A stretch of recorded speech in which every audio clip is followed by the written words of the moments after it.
To begin with breaking news, a brush fire burning in Brentwood. This was reported a little after 2:30 rather this afternoon. News Chopper 4 is on the way there, but in the meantime, you can see that white smoke just over that area.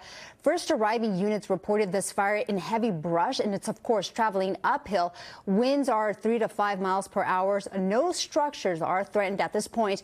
Firefighters are establishing hose lines and operating in the offensive mode. I want to bring in meteorologist Kelly Moody here to talk about the conditions out there. I mean, we've been seeing, we've been having this May gray just throughout our region here. What are the conditions like as far as this fire goes? Sure. So in that exact area, we are seeing mostly pretty light winds, Annabelle. I want to give you a look at some of the observation sites right around where this fire is currently burning. We are seeing some southerly winds coming in for the Van Nuys area of 10 miles per hour, gusts getting closer to 20 miles per hour. Pretty mild conditions as we look to the south in the Bel Air area with temperatures hanging out in the 60s. Of course, cooler temperatures helping both with firefighting efforts and as we continue to look at observations in the area. So not a whole lot of wind, and fortunately, things aren't very dry. We've got at least relative humidity values that are ranging in that 40 to 50% range, even above that as we look to areas to the south. So we're not in a critically dry zone with our relative humidity values.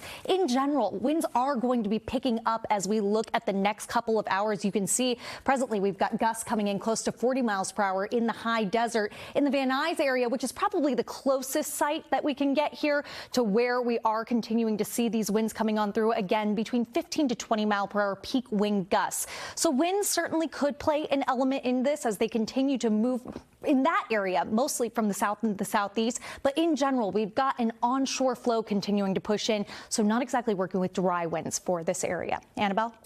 Kelly, so I do want to mention that News Chopper 4 is headed that way. We are trying to gather more information. But in the meantime, I mean, people who live in that Brentwood area, what should they know?